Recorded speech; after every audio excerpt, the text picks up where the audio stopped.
So, for today's video, ayusin natin yung VTEC solenoid, tapos yung busina nito kasi kagabi, ilang busina ko lang ay umusok. So, bago tayo magkakalikot ng kotse, inom muna tayo ng kape. Brewed coffee para walang matamis. Tsaka classic na combination. Ito, Genesis Pandesal. Dito lang yan sa Marikina. Tsaka Rino. Teka. Congratulate natin yung kaibigan natin. Papi, congrats ha. Anong meron ka na ngayon para sa city mo? Turnover, tas mags. Mags. Call over na? K-Sports. K-Sport. Tapos, rota na RPF. RPF. Pina-referb TFS. ko kasi Kasi? nabengong. Nabenggong! So, yun. Na-influensya natin siyang mag-coil over na lang. Straight coil over kasi gusto niya mag-lowering spring daw. Pero sabi namin, hindi! Straight ka na ron sa coil over. Mas maganda. Tama? Yes. Eh di, legit na tropa na ako nila tusok. So, bubuuin na natin yung mga interior. Na water test na ba natin to? Water test natin malala to. Sige. Para sure, no? Yan o, nag-water test na tayo. Kasi marami tayong ginawa dito sa EG na to. I guess, alam nyo na kung kanino to.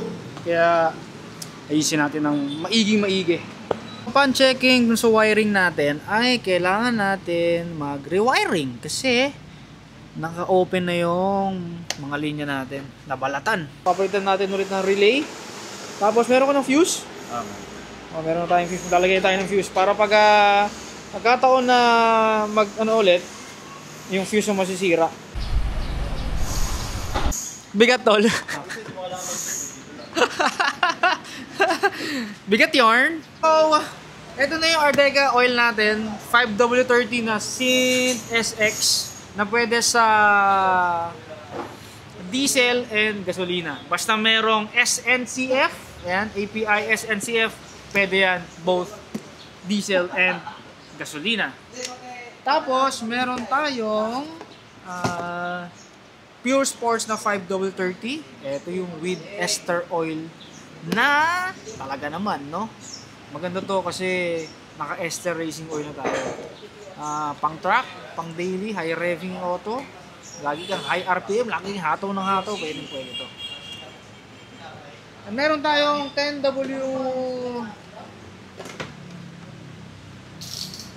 10W40 na Multitech Plus. So kung gusto nyo maglagay sa inyo mga diesel engines na auto, pwede to. Semi-synthetic to. And I'm back. Kasi hindi natin natapos yung nakaraang araw yung video natin. Kasi marami nangyari nung araw na yun. Pero tara, tapusin na natin yung Civic FD. Palitan na natin ng VTEC solenoid. So, eto na, may konti pa tayong tinatapos, pero yung interior, nabalik na natin, upuan, sidings, lahat. Minimal na lang yung natitirang ibabalik natin. Tapos, water test ulit, kung ano man yung pwedeng gawin natin. Check lahat kung nabalik ng maayos. So, kasi hindi natapos ng isang araw. Ayan o. So, nagpapalamig pa ako ng likod kasi mainit. Nakakapaso daw. Nakapasok ka. So pakita ko na lang din to, K-Sport. So talagang nagkakalawang siya kasi yung ating top mount dito, walang cover yan. Kaya ayun ang itsura. Doon na uso yung coil over maintenance dahil sa ganong itsura. So gaano kadali magtanggal ng VTEC solenoid? Ilang? Ilang tornilyo? Tatlo. Ay, hindi. 12 kasama to. So bakit kailangan i-double check lagi yung VTEC solenoid sa mga FD o kahit sa mga auto, ibang auto? Kasi nagtatagas yun ng isdon, baka hindi natin malaman, wala tayong langis, pumatok yung makina. Yun ang dahilan. Kaya kailangan natin i-check, and kung meron ng leak, kailangan natin palitan na. Patingin, saan yung leak? Sa ilalim? Flat na? Oh. So, ito na yung ating VTEC solenoid gasket. Kung mapapansin nyo, ganyan siya kalakas sa likod. Ang dami palang ganap ngayong weekend, no? Kasi ngayon ay November, ano ba yun? 21. November 21. Marami palang ganap ngayong weekend. Anong ganap mo ngayong weekend? Sa Figure 8. Figure 8. Sa Alabang. Alabang. Pati si Miguel kasama? Kasama siguro. Kung aabot. Tapos, ngayon pa lang, kino-congratulate na natin yung mga maglalaro sa endurance ngayong weekend. Siyempre, Powerhouse, Panic, and mga tropa natin sa Bulacan, exclusive, no? Congrats sa inyo. At meron pa doon sa SM Pampanga, LDC, no? Tapos meron din sa Linggo, Auto Complex. Nakakita ko post ni Mo of Moto TV, siya yung host doon. Watak-watak yung mga gagawin. Ilang taon na nakalipas, mga 10 years na, si Miguel, yan yung una niyang ginawa dito ay strut bar ko. Tsaka doon sa 4-point rear. 10 years. Nagulat siya eh. 10 years din eh.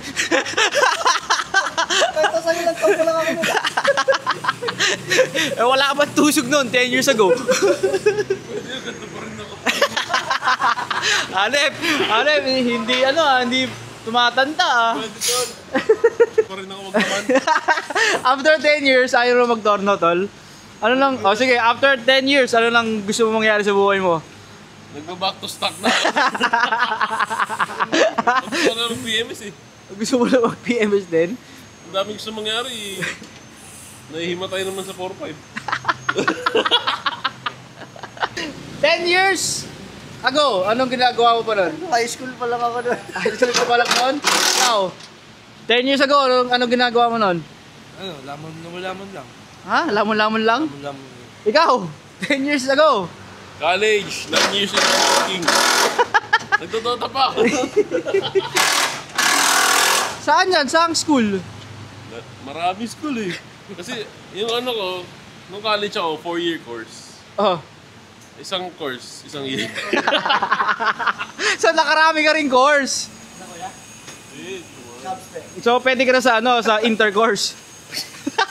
Tagal na. So yun na, tapos na natin ayusin yung auto. And kung umabot man kayo dito, no? Ano kaya pwede pamigay? Bumigay tayong t-shirt kung umabot kayo dito. Okay? Unang mag-comment ng tusog. Meron ko yung t-shirt, pero 4XL or 5XL lang. So yun na, hanggang sa muli. Bye! Like, comment, and subscribe!